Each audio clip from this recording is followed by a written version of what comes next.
Welcome to Trainer Talk. I'm Devan Kline. Matt Morse. And we are here with another episode, you guys, to break down your 3 pressing questions. Welcome to Lake Norman.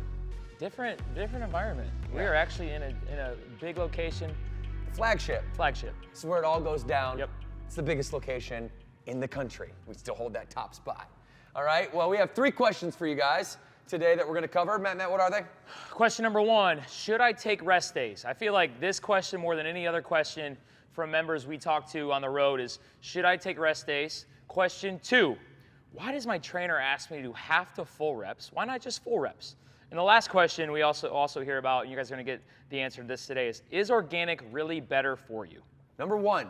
Okay, let's start there. Should I take rest days? And the answer is universally yes. Okay, a big resounding yes, you need to take rest days. I'm gonna tell you a little bit about what I do, and then Matt can tell you a little bit about what he does. What I like to do is I like to get up in the morning and I like to get what I call light work going, just like a little sweat. You guys know I love burst training. It's my favorite style of training because it's short, it's quick. I'm a dad now. I got 3 kids, like I gotta make it happen. And so I get up in the morning, get my body going, and then I hit like a noon workout, whether I'm lifting weights or going to burn boot camp, okay? So that's really like the regimen. And then listen, this is like 4 to 6 days a week for me. I like ranges in my life. I don't like to feel handcuffed by my schedule. So it's 4 to 6 times, and usually it falls 5 times. I always take a rest day every single week. I'm not so rigid, but also structured enough to where, I know my game plan going into the week. Matt? Yep. For me, I schedule my rest days. So this might be a tool for you guys to use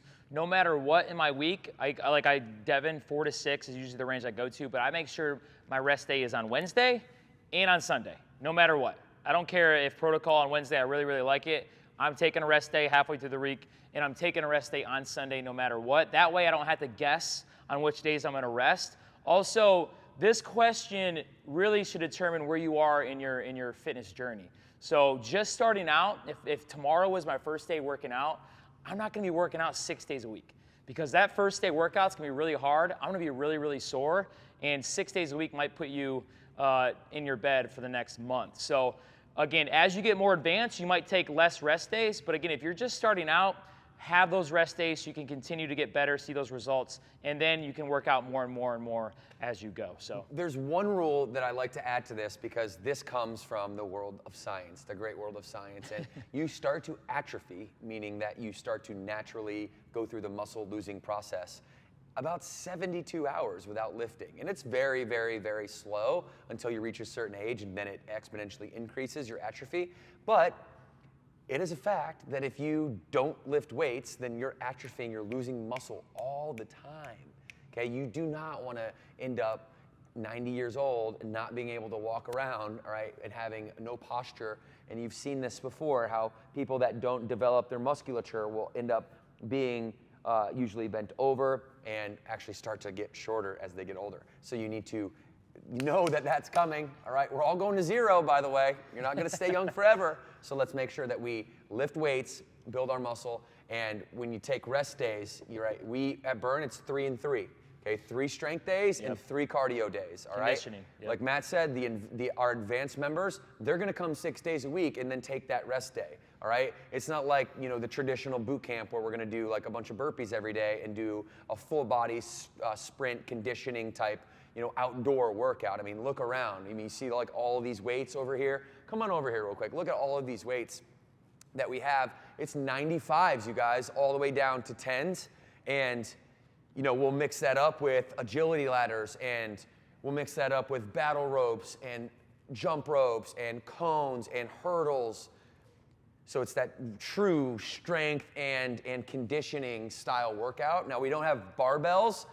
We want to really cater to a wide range of people, and especially those people that have never worked out before. And barbells, I enjoy barbells, but barbells also fix your range of motion in a lot of things. And those who haven't, in a lot of movements, it fixes your range of motion. And those who haven't really moved their body in a functional way before have a real tough time with barbells and are susceptible to injuries. So a little 2 cents on that strength and conditioning. Yes, it's 4 to 6 days a week, sometimes 5 days, but I'm always a split right down the middle.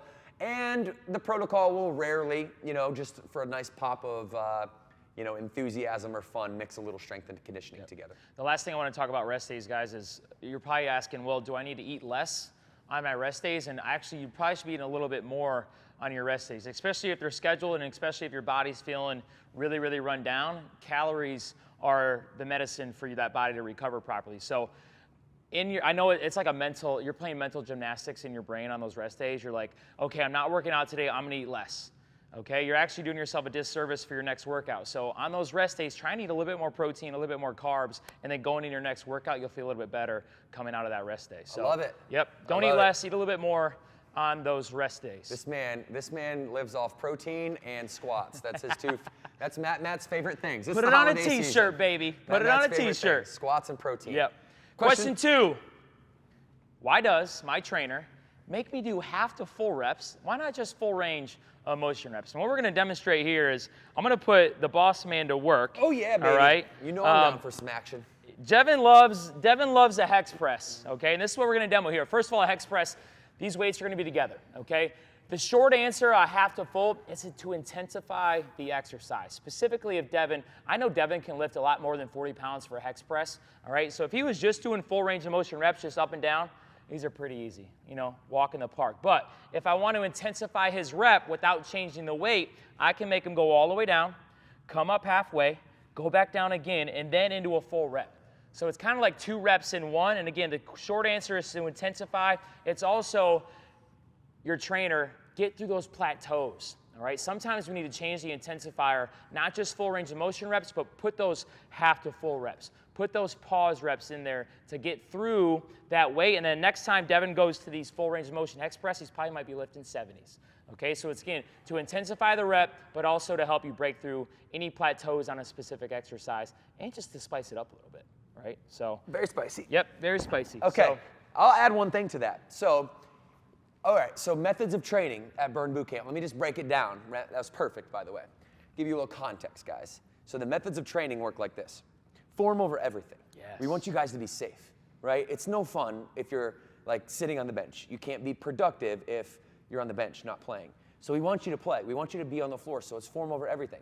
Number 2, then we're going to load you up, right? And especially as you increase in your fitness abilities, Matt's going to load me up first before he's going to then manipulate my reps. So that half rep, whole rep deal, that's rep manipulation. Before he does that, I want to see you trainers out there pushing your members, all right, to form failure, okay? Form failure with the most load possible. Say that again. Form not failure. rep failure, form failure. Form failure. Big difference. Okay? From 8 to 15 reps. And that 14th, 15th rep should be the failure, right? You shouldn't be able to really lift that last 14th and 15th rep. That's the goal. And as soon as your members get strong, so as soon as you see somebody repping 13, and they're 14, and they're 15, and there's no sticking points, all right, in that moment, you trainers, in that moment, manipulate that rep a little bit, all right, because what you're doing is you're accounting for the time that person is in that exercise, all right? That's the way that I like to do it. You'll always see me go form first, load second, and then we're gonna go into a rep manipulation third, because you know this and I know this. Nobody has ever PR'd, okay, on a half rep. Nobody's ever PR'd on a half rep, whole rep.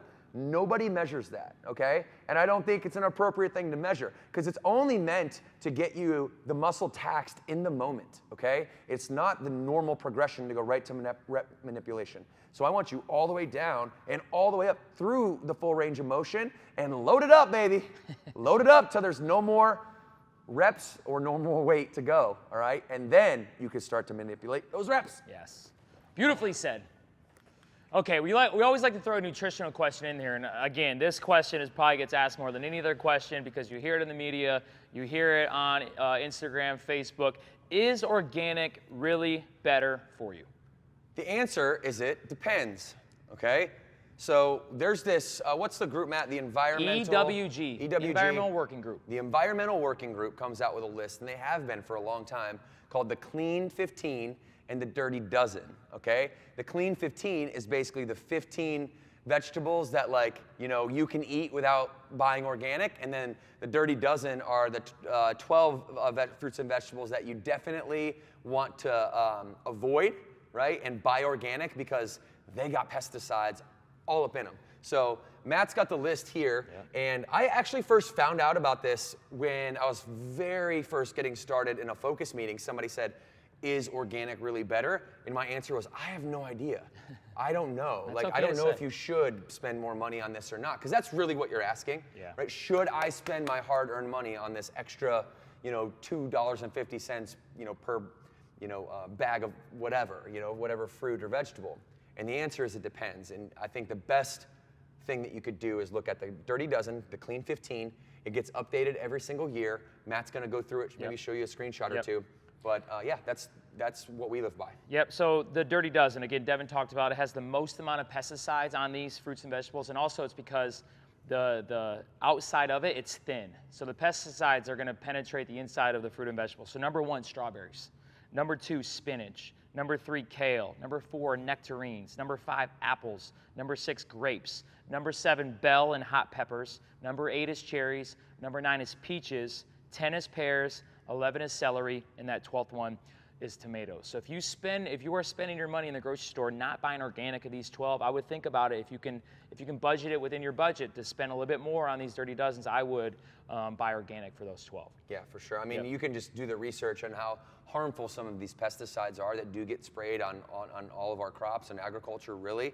And if you can afford it, right? If it's not a monetary issue, then I'm always going to push you to look for that USDA. I'm always going to push you to be as clean as you possibly can. But unfortunately, that organic price point, there's a reason the pesticides, are on some of the stuff, because it makes it cheaper, because it preserves it for longer.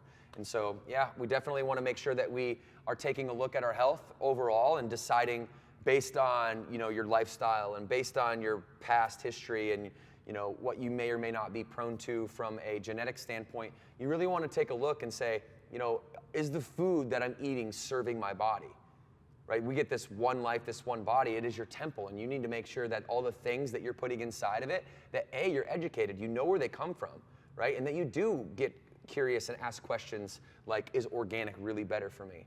And when you are educated on what goes into your body, that's going to give you a lot of power. It's going to give you the power to be able to make the decisions and be able to articulate to people why you're making those decisions, and most notably our family, and most notably our kids, right? Because kids don't necessarily understand this stuff yet. And so with my children, Camden, Ryan, and Max, what we try to do is we do follow the Clean 15 Dirty Dozen, but we also try to make fruits and vegetables really fun. We incorporate them into like games. They love like doing the, a whole orange peel game where you can like peel it and then split it from the inside out. You might want to like lay a clip over of somebody doing that. But, if you've ever seen that, it's like a fun game. Or, just incorporating the colors of the rainbows like a lot of you parents do. Like just getting your kids acclimated to healthy living is super great. And, it's not that we can't teach them, we don't have to teach them that sugar's like the devil, but we have to teach them that sugar is toxic and sugar is not healthy, and flour is not healthy, and flour is toxic, and either is too much sodium, and those 3 white poisons, sugar, flour, and salt, we need to ensure that our kids aren't ingesting too much of that, because they're important, and they're going through this like developmental stage where that toxicity can really harm them, and it can really set them up, for failure, and I think that's a responsibility that I take on as a parent, is to, the same way my body is a temple, until my kids are old enough to make rational and justified decisions, I have to instill the principles inside of them to say, hey, this is what mom and dad do, this is what the Klines do, this is what our family does, and here's the right way to do it, and here's the wrong way to do it. And then hopefully from there they get old enough to make their own decisions, and hopefully one day say, you know what, mom and dad were right. So. Okay, round this out. Clean 15. All right, you're probably wondering, what are Clean 15? Number 1, sweet potatoes. Number 2, watermelon, mangoes, cantaloupe, mushrooms, cabbage, kiwi, loves me some kiwi, honeydew melon, asparagus, sweet peas, frozen, papaya, that's a good funny word to say, papaya, onions, pineapple, sweet corn, and avocado. So those are your Clean 15 that have the fewest amount of pesticides that will penetrate that surrounding area that surrounds the fruit and vegetables. So you think about like the avocado too, right? Yeah, it's got a super thick, hard shell on it. It's like the turtle of fruit. The turtle. I think that's a good note to end on. Matt Morris, tell them where they can find us. first of all, subscribe on YouTube, but also on Apple Podcasts. So go to YouTube, Apple Podcasts, subscribe. Leave a review. Leave a review. If you guys got more questions, send it our way. And 2 claps on 2. 1, 2. See you later.